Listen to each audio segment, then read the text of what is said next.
मैं नीरज गुप्ता शुरुआत करता हूं दिल्ली के दावेदार की। नई दिल्ली सीट का दावेदार आखिर कौन है? ये वो सीट है जहां राजधानी के इलीट अफसरशाह और कारोबारी बसते हैं। 1951 में यह सीट बनी और उसके बाद से ही सितारों से अटी रही। चाहे सुचेता कृपलानी हो, बलराज मढोक हो, अटल बिहारी वाजपेयी हो, लाल कृष्ण आडवाणी, जगमोहन या फिर सुपरस्टार राजेश खन्ना। तीन तेज तर्रार चेहरे, एक खाटी नेता, दूसरी वकील तो तीसरा पत्रकार।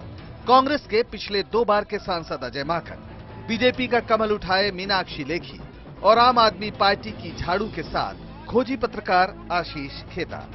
अजय ललित माकन ने 2004 में जगमोहन को हराया तो 2009 में बीजेपी के विजय गोयल को 1,87,809 मतों के रिकॉर्ड अंतर से हराया।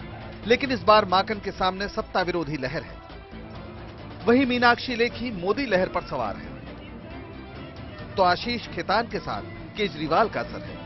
विधानसभा चुनाव में नई दिल्ली सीट खुद अरविंद केजरीवाल ने 3 बार की मुख्यमंत्री शीला दीक्षित को हराकर जीती थी।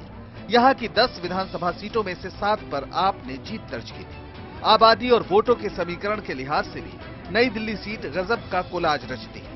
अभिजात्य वर्ग, लुटियंस दिल्ली के नेता, राजनेता, उद्यमी और कारोबारियों से लेकर जजों अफसरों की जमात यहां है। सरकारी कर्मचारियों का एक बड़ा वर्ग इस सीट पर है। मजे की बात यह कि शहरी गरीबों का बड़ा वर्ग भी यहां बसा हुआ है। भारतीय राजनीति में जातीय समीकरण अमूमन मायने रखते हैं। लाख प्रचार कर लीजिए, सुधार के नारे बुलंद कर लीजिए, लेकिन जाति का कार्ड अक्सर खेल बिगाड़ देता है। हालांकि ये कार्ड नई दिल्ली सीट पर नजर नहीं आ रहा, लेकिन यहां से सटी सीट चांदनी चौक पर क्या ध्रुवीकरण चरम पर है? पूछते हैं वहां मौजूद मेरे सहयोगी विक्रांत यादव से। नीरज, वोटों के ध्रुवीकरण की राजनीति चांदनी चौक लोकसभा सीट पर साफ नजर आती है। चांदनी चौक का नाम सामने आते ही याद आती हैं तंग गलियां, अपने स्वाद के लिए मशहूर दुकानें और नफासत। चांदनी चौक कभी सबसे छोटी लोकसभा सीट के रूप में जानी जाती थी, लेकिन 2008 के बाद यहां के समीकरण बदल गए और सीट का क्षेत्रफल भी काफी बढ़ गया। चांदनी चौक की सीट पर काफी दिलचस्प राजनीतिक बिसात बिछी हुई है।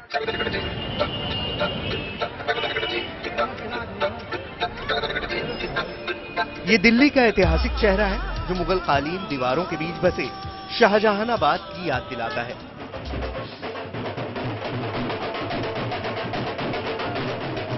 इस सीट पर 2 बार से कांग्रेस के वरिष्ठ नेता कपिल सिब्बल सांसद हैं और तीसरी बार भी मैदान में हैं। उनके मुकाबले आपके नेता आशुतोष और पिछली बार मुख्यमंत्री पद के दावेदार बीजेपी के वरिष्ठ नेता हर्षवर्धन हैं। इस सीट पर वोटों का समीकरण देखें तो 30% मुसलमान, 17% दलित, 17% वैश्य और 14% पंजाबी वोटर हैं। आम आदमी पार्टी मुसलमान और दलित वोटों पर आश्रित नजर आ रही है, वहीं बीजेपी वैश्य और पंजाबी वोटरों पर। चांदनी चौक की पुनर्वास कॉलोनी और झुग्गी बस्तियों को कांग्रेस अपना परंपरागत वोट मानती थी, मगर विधानसभा चुनाव में आम आदमी पार्टी इसमें सेंध लगाने में कामयाब रही। पिछली विधानसभा चुनाव में यहां की 10 में से 3 सीटें बीजेपी, 4 सीटें आप, 2 कांग्रेस और 1 जेडीयू को मिली थी। 4 विधानसभा सीटों पर मुस्लिम मतदाता हावी हैं। पिछले दिनों जामा मस्जिद के शाही इमाम ने कांग्रेस के उम्मीदवारों के समर्थन का ऐलान कर दिया, लेकिन उनके इस ऐलान का क्या चांदनी चौक के मुसलमानों पर कोई फर्क पड़ेगा? डॉक्टर हर्षवर्धन यूं तो बीजेपी के उम्मीदवार हैं, लेकिन वो मोदी के नाम पर वोट मांग रहे हैं और उनकी छवि कट्टरवादी हिंदू नेता की भी नहीं है। आम आदमी पार्टी की तरफ से पूर्व पत्रकार आशुतोष अरविंद केजरीवाल के रोड शो को अपने पक्ष में गेम चेंजर मान रहे हैं, लेकिन पूर्वी दिल्ली में क्या महात्मा गांधी के नाम का फायदा उनके पोते राजमोहन गांधी को मिलेगा? बताएंगे मेरे सहयोगी रवि सिंह।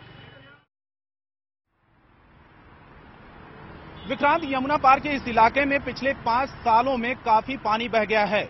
पूर्वी दिल्ली लोकसभा सीट का ये इलाका कभी पिछड़ा हुआ करता था, लेकिन अब यहाँ की शक्लो सूरत बदल गई है।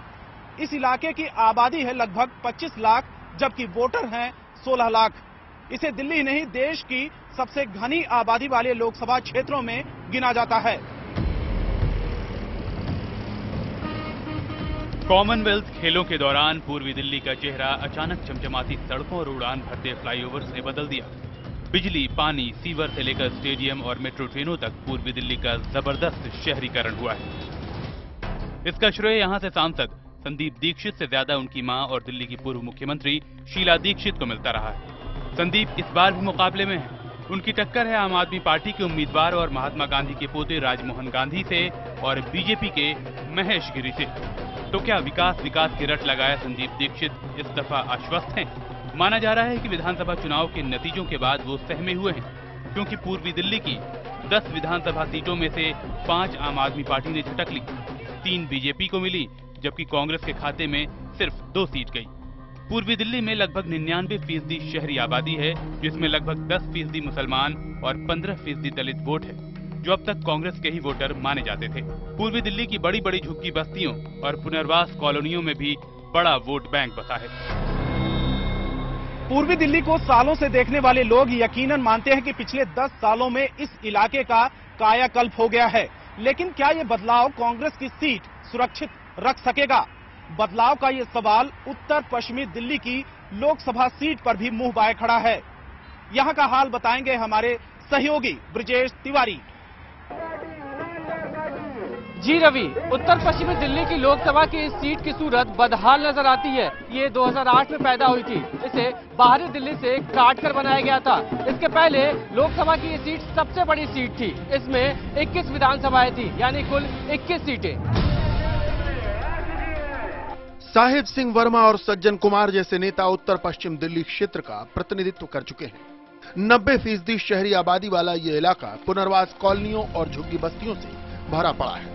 मंगोलपुरी और सुल्तानपुरी जैसी विशाल पुनर्वास कॉलोनियां भी यही हैं, जिन्हें बसाने का श्रेय गांधी को जाता है। परिसीमन के बाद उत्तर पश्चिम दिल्ली सुरक्षित सीट हो गई, जिसमें करोल बाग के कुछ इलाके भी शामिल हैं। यहाँ दलित कार्ड उछल रहा है। केंद्रीय मंत्री कृष्णा तीरथ 2 बार से यहाँ की सांसद हैं। मुकाबले में बीजेपी के उदित राज और आम आदमी पार्टी के विधायक राखे बिरला हैं। यहाँ करीब 22% वोटर दलित हैं और जीत या हार उनका ही वोट तय करता है। यही वजह है कि पहले आम आदमी पार्टी ने महेंद्र सिंह को टिकट दिया था, लेकिन बाद में राखे बिरला को मैदान में उतारा गया। वो न सिर्फ दलित हैं, बल्कि सीधे झुग्गी झोपड़ी वाले इलाके से आती हैं। विधानसभा चुनाव में उत्तर पश्चिमी दिल्ली में बीजेपी ने 10 में से 5 सीटें हासिल की थी। 2-2 सीटें कांग्रेस और आम आदमी के पास, तो वहीं 1 सीट निर्दलीय के खाते में गई थी। सवाल नेता का नहीं, सवाल विकास का है। पुनर्वास कॉलोनियों से भरे इस इलाके में हर तरफ चुनावी वादे फैले हुए हैं। बहरहाल दिल्ली की एक और सीट उत्तर पूर्वी में भी क्या विकास के वादे चलेंगे या फिर चलेगा वहां पर भोजपुरी कार्ड? ये बताएंगे हमारी सहयोगी साक्षी खन्ना। ब्रजेश, उत्तर पश्चिमी दिल्ली की सीट पर जहां जाति कार्ड चमकाया जा रहा है, वहीं उत्तर पूर्वी दिल्ली की सीट पर खेल पूर्वांचल के चेहरों का है। ये सीट बाकी सीटों के मुकाबले नई है। परिसीमन के बाद 2008 में इसका जन्म हुआ और इस सीट की खासियत ये है कि यहाँ पर भोजपुरी भाषा बोलने वालों की संख्या खासी है। कम से कम 2 पार्टियों ने तो इस बात का खास ध्यान रखा है।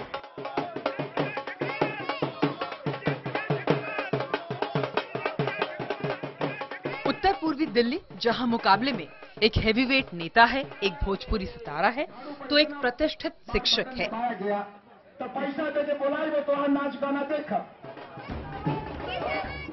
कांग्रेस विरोधी लहर के आगे क्या पुराने खांटी नेता जेपी अग्रवाल टिक सकेंगे? पिछली बार अग्रवाल बीजेपी के बैकुंठ लाल शर्मा प्रेम को हराकर संसद में आए थे। पार्टी का मानना है कि भले ही बाकी कांग्रेसी उम्मीदवारों को एंटी इनकम्बेंसी यानी सत्ता विरोधी लहर झटका दे दे, लेकिन अग्रवाल उसमें नहीं उखड़ेंगे, क्योंकि उनकी जड़ें क्षेत्र में गहरी हैं। लेकिन बीजेपी को उम्मीद है कि भोजपुरी फिल्मी अभिनेता और गायक मनोज तिवारी हर करिश्मे को काट देंगे। हालांकि मनोज तिवारी पर बाहरी का ठप्पा लगाते हुए बीजेपी के एक हल्के ने ही मोर्चा बांध दिया है।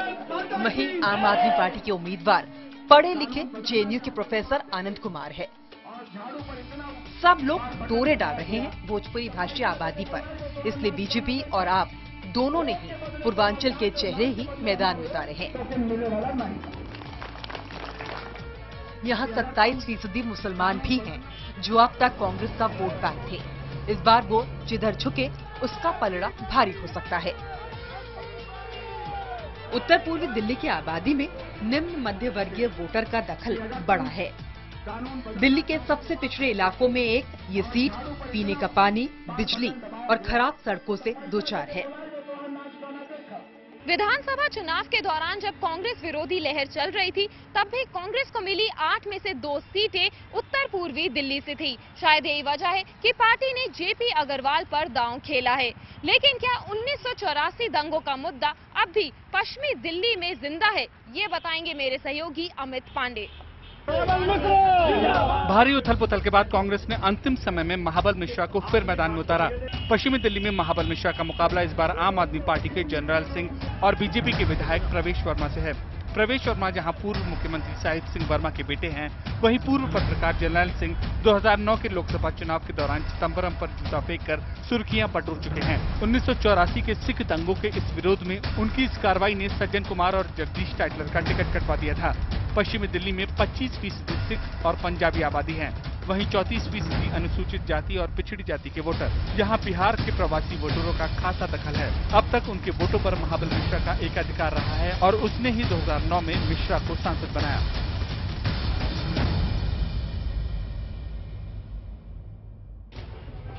दक्षिण दिल्ली से मौजूदा सांसद 84 दंगों के आरोपी कांग्रेसी नेता सज्जन कुमार के भाई रमेश कुमार हैं। पिछली बार यहां से सज्जन का टिकट कटा तो भाई की किस्मत का पिटारा खुल गया। इस बार भी देर से ही सही रमेश को ही टिकट दिया गया। उनका मुकाबला है बीजेपी के तुगलकाबाद के विधायक रमेश बिधुड़ी से। वहीं आम आदमी पार्टी की ओर से चुनावी मोर्चे पर डटे हैं पूर्व फौजी कर्नल सहरावत। वोटों का सियासी समीकरण दिलचस्प है। 18% दलित और सिर्फ 4.50% मुसलमान है। लेकिन निर्णायक भूमिका शहरों में घुसे गाँव की होगी, यानी अर्बन विलेज, जिनमें सबसे पिछड़ों और जाटों की है, लगभग 37%। लिहाजा तीनों पार्टियों के प्रत्याशी जाट हैं। दक्षिण दिल्ली में विधानसभा चुनाव में बीजेपी अकाली गठबंधन को 7 और बाकी 3 सीटें आपके खाते में गई थी। कांग्रेस का सूपड़ा साफ हो गया था।